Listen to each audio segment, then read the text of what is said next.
Conversando com Luciana Portinho, e aí você estava falando, Luciana, a respeito da sua vinda para Campos, do seu casamento, e a gente queria saber, assim, eu sei que você tem um olhar, e aí, lendo seus blogs, você tem um olhar crítico e um olhar muito suave, também muito lírico com relação à nossa cidade. E aí, Campos há 20 anos atrás, quando você chegou, Campos agora, o que te encanta nessa cidade?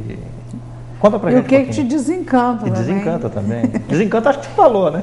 Ou tem mais coisas? Já deu uma pincelada. Principalmente pelo poder público, pela política, pelo... Tá. Né? E a política cultural, você acha que ela existe? Nem precisa falar mais nada. Só se discute sobre alguma coisa que existe. Olha, eu vou dar um depoimento aqui, que ele não me dá...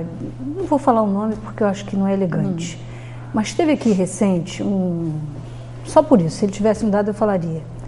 Né? Mas teve aqui recente um artista plástico de nome internacional e mora em Campos, né? Mora em Campos, é de Campos e tal. E aí ele passou pela Fundação Cultural, pelo Palácio da Cultura. Vou só te responder antes da gente entrar no Claro, fica à vontade. Né? E, poxa, eu acho que quem passou pelo Palácio da Cultura, né? Como você e tantos, eu e tantos outros, Fernando Leite, né? Que passamos com amor pela cultura, né? Porque passaram vários, mas uns passaram, sei lá por que passaram, né? Mas com amor pela cultura, com a cabeça de abrir espaço, né? De abrir para a criação, de não exercer papel de censura, de não ter uma postura fundamentalista, não, abriu, aberto. Lutamos nós para quê? Para que o Palácio da Cultura retomasse, né? A cultura retomasse seu espaço, que a educação, a Secretaria de Educação saísse para uma outra sede, porque não havia espaço físico para compor, que pudesse nos acomodar. Não resolvia para a educação e atrapalhava muito a cultura. Quer dizer, nós disputávamos com a educação, né, o espaço físico, porque faltava-nos espaço.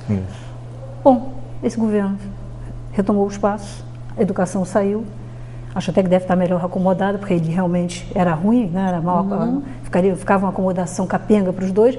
E pelo que eu soube, está tudo vazio. Quer dizer, não tem atividade, né? O espaço físico só é preenchido quando se tem vida. Quando tem alma. Quando tem alma, quando tem vida. Se não há vida, o que sobram são paredes, né? Então, esse depoimento ele me deu e disse assim, Luciana... No inverno, então deve fazer um frio. Frio das paredes, frio do comportamento. Então, triste, entendeu? É triste. Para mim, me dói. Entendeu? E acredito para quem é da cultura, quem é da arte aqui em Campos, ao entrar naquele palácio vazio, aquilo não é um palácio de história, aquilo é um palácio de vida. A arte deveria estar presente, a cultura existe, né? Esse artista, ele passou e comentou comigo, Luciana, o que fizeram daquele centro cultural? Porque ele não sabe muito bem assim a definição jurídica do que é a fundação. Está tudo vazio, está tudo largado. Não precisa falar mais nada. É verdade. Mas aí fala, os seus encantos, desencantos... Então, Campos, Campos de outrora, Campos de agora... Quando eu cheguei aqui, para mim, ele foi um choque. Por quê? Eu chego na cidade jovem, né, eu era independente, né, eu morava, né, eu me sustentava. Seus filhos nasceram aqui? Os dois são campistas. São campistas. Ivan é campista e eu sou campista. Não de nascimento, mas de adoção. Né? Eu nasci em São Francisco de Itabapuana, mas a minha formação é em Campos também. Entendi. E tenho um grande apreço pelo meu município, então, mas... Formação é aqui, minha vida é aqui. E eu tenho laços aqui, vínculos aqui eu me identifico, aqui eu criei minhas raízes, criei minha família, né? Não penso de jeito nenhum. Uma história, né? Não tem, foi a vida adulta minha, foi aqui, né? E, bom, cheguei aqui em Campos, estranhei por quê? Porque naquela época Campos não é a Campos de hoje. Então a Campos de hoje tem universidades. Antigamente havia faculdade de Direito, a FAFIC, né? Mas eram faculdades, não havia essa vida... Né, noturna, universitária, esse trança. A sociedade, né, o Brasil mudou, o Rio de Janeiro, o estado do Rio de Janeiro mudou, Campos mudou, quer dizer, né, hoje todo mundo vai o jovem está na rua. Quando eu cheguei aqui não havia mulheres na rua, não havia mulheres, não haviam bares na Pelianca. E aí você vai dizer, poxa, Luciano, mas você está falando de bar? Sim, porque as pessoas se encontram para bater uns papos.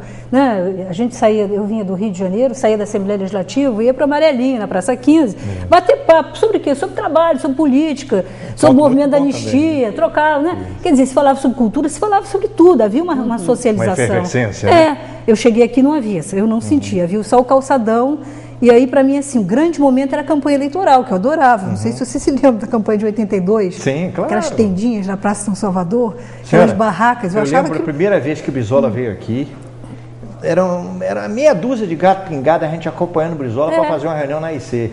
Então a política tinha esse papel ainda de movimentação, de efervescência, quer dizer, eu sentia falta disso, né?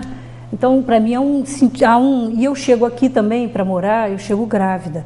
Então, toda mãe, quando vai ganhar um neném, a dedicação é do filho. Então, eu interrompo meu estudo lá, eu estudava no FRJ, quer dizer, há uma mudança na minha vida, né, grande, né? E fui entrando na cidade, a cidade era mais lenta, a cidade era menor, né? Se você pegar o Tamandaré, que eu fui morar no Tamandaré, que morava no Tamandaré, a família dele lá, e hoje é no Tamandaré, sei lá, acho que já tem 1/3 de prédio, de edifício, cada vez você passa por ali. Que isso é preocupante. É muito. Está se deixando construir em termos de prédios ali. Eu me pergunto, aquela região vai virar um caos. Sérgio, você que um município com 4.030 km² não tem necessidade de adensar tanto. Não, e os gabaritos. Mas é outra discussão, mas vamos... Mas é uma discussão que eu acho que depois até você podia entrar, até me esclarecer, por exemplo, esclarecer aqui ao ouvinte. Qual é o gabarito que se tem na cidade? É de 12? É de 18? É 16? Honestamente, não tem. É porque me parece tão absurdo isso que você falou, uma planície com gabarito. Mas eu acho, independente da questão do gabarito, eu acho que o governante ele tem que ter um conceito de como a cidade vai crescer. E aí ele não pode, no município, se fosse um município pequeno, nós não somos o Japão, que tem mais de 100 milhões de habitantes, e aí é um pouco maior do que São Paulo. Nós somos um município de 4.030 km². Então tem como você crescer em outras regiões, evitar esse afogamento dessa região central. Eu acho que é um conceito de urbanismo, né? Porque você, também, Luciana, eu sei que viaja. Isso é fundamental. Eu também gosto de viajar. Está descaracterizando a nossa cidade, a beleza da nossa cidade. Você vai a Roma, na Itália, em tudo, nas grandes cidades. O gabarito são 6 andares. Não tem porquê. Não tem arranha-céu em Paris, não tem acabando com a nossa nem história. Roma, nem bairro novo, nem bairro novo. Estão acabando com a nossa história. Mas isso aí nós vamos fazer um programa para falar só sobre isso. Gostaria de mas no período do Parque Tamandaré, que você estava lá... Na época que você foi prefeito, você lembra qual era o gabarito? Mas não me lembro. Mas a gente, olha, quando a gente concebeu o Shopping Estrada, foi um projeto do nosso governo, Murilo que teve à frente, Murilo Diegues, foi um projeto do nosso governo, uma parceria. No Brasil não se falava ainda tanto em parceria. Fomos quase pioneiros. Parceria com a iniciativa privada. A prefeitura entrou com um projeto, entrou com a área e com a infraestrutura, e a iniciativa privada entrou construindo todo o resto. E a ideia é ela levar o crescimento da cidade para lá e desafogar essa área central, evitar edifícios na área central. Nós temos um vento aí nordeste ótimo, a ventilação não pode prejudicar a ventilação, não podemos prejudicar o nosso centro histórico, a nossa área central. Então a ideia é levar o crescimento para lá como está acontecendo. Então acho que tem que ter esse tipo de planejamento. Mas aí... Vocês me permitem? Tem muita história para contar. Você começa a falar de Campos e aí eu gosto tanto que me emociono, por exemplo. E aí você olha um pouquinho a cidade com olhar de estrangeiro, a gente tem que exercitar isso. Porque um dos critérios para você, né, observar é deixar o teu olho olhar aquilo de longe. Gente, não tem nada que poderia ser mais bonito nessa cidade que a Beira Valão, do que a Beira Rio. A Beira Valão podia ser linda, podia ser uma entrada da cidade, né? Por que ter aquela configuração ali? Quer dizer, tem espaço para tudo ali. É uma bagunça, se você passar, o gradil está caído, né? Esgoto correndo de um lado, eu já coloquei isso no blog, burro amarrado com carroça, com não sei aonde no parque, é o parque que não funciona, que não é mais parque. Uma desordem, né? É tudo, é um descaso, é faixa pendurada, é uma coisa que... Fui presidente, todas as faixas eu tirava em volta do Palácio da Cultura, inclusive as que a prefeitura colocava. É outra eu questão. Enrolava, enrolava, guarda essa questão dessas campanhas dos outdoor da cidade, essa poluição visual, a cidade vai ficando discussão, feia, vai ficando feia. Tem que proibir, entendeu? Vai ficando desumana, vai ficando sem verde, vai ficando sem nada, né? Mas o que te dá prazer na cidade? Me dá prazer, o que me dá prazer na cidade? Olha, até a falta de desprazer me dá prazer.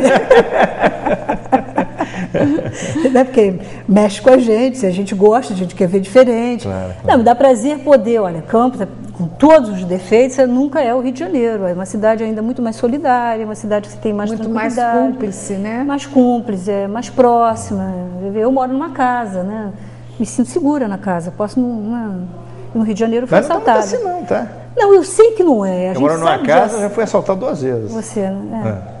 Eu sei. E estão assaltando muitas residências agora. Se você pega... Eu tenho um rapaz que trabalha comigo, eu não leio, eu leio tudo, eu tento ler tudo sobre o jornal, mas ele trabalha comigo, e aí como ele fica parado, engraçado, ele não lia, ele passou ali, ele me vê ele lendo, eu acho que ele pegou o hábito também e gosta. E ele é muito instruído. Ele não tem o ensino fundamental, mas ele é muito antenado. E aí ele lê muito essa parte da policial. Aí teve um assalto lá em casa, ele falou assim, eu falei, puxa vida, logo eu fui escolher. Ele disse, não, você está enganado. Passa a ler as páginas policiais, você vai ver todo dia, em vários bairros, invadindo as residências de dia tamanho. E aí eu passei a observar, e ele lê tanto que ele lê até obituário. E isso, infelizmente, está acontecendo. Mas vamos lá, na sua sensação. Acho que você tem... Pelo menos você tem essa sensação de segurança aqui na cidade. Eu tenho mais ainda, né? Eu sei que ela é insegura, quer dizer, claro que mas toma cuidado, alguns anos atrás eu andava de carro aberto, não ando mais. Né? Já não paro mais num sinal com... Você sai nas noites na cidade? Não saio... Não sou uma pessoa de badalação, nada disso. Mas teve um bar agora lá na praia que foi uma badalação só. Sim, foi. Canto do Meio, foi. Canto do Meio. Foi muito alegre, muito gostoso, foi ótimo. Não, eu gosto, vou dizer que eu não gosto do movimento. Claro que eu gosto de movimento de gente. Né? Então, mas o Canto do Meio só funciona no verão. No verão, só. Isso. Né? Mas aí conta Mas olha só, que você me pergunta assim, o que te atrai na cidade? Primeiro, eu sou muito ligada à natureza, então eu não contei aqui, mas uma parte da minha vida, da minha infância, foi passada no Vale do Cuiabá, onde aconteceu essa tragédia lá. Você também andada, né? Você é meio cigana, né? Talvez. Você é andada, né? Então foi lá que a gente passou, a casa da minha infância era lá, Vila Cachoapinha. Eu tenho a plaquinha lá no Canto do Meio, ninguém nunca reparou, tá lá, Vila Cachoapinha, foi feito pelo meu bisavô, português, Leite Garcia, né? E lá era uma casa muito gostosa, então ali é a serra, a gente subia a serra, como o campista vai veranear na praia, a gente subia a serra e lá ficava, cachorro, ia avó, gaiola de passarinho, ia cachorro, ia tudo. Passávamos lá 2, 3 meses lá. Você gosta mais do inverno ou do verão? Eu adoro, eu gosto mais do frio. Gosto mais do frio. Pela sua personalidade, circunspecta? Sou mais do frio. Reflexiva? Você me pergunta se eu sou mais do frio? Sou mais do frio. Não o frio gelado, mas eu gosto do frio. Não, porque eu acho que o frio, ele nos leva muito a circunspecção, a reflexão. A pessoa fica mais em casa. Seria um pouco da sua personalidade isso? Eu acho que sim. Talvez, Mas não vamos falar, olha, o papo está agradável e tal, mas infelizmente a televisão é assim, e aí nós já encerramos o outro bloco, daqui a pouco nós estamos voltando para falar mais sobre as suas atividades, o que você está pensando em fazer agora, nesse momento, e quem está conversando com a gente aqui é a nossa Luciana Portinho, que foi coordenadora da Fundação Leão XIII no período do governo Brizola e foi presidente da Fundação Cultural. Aguarda aí, daqui a pouco a gente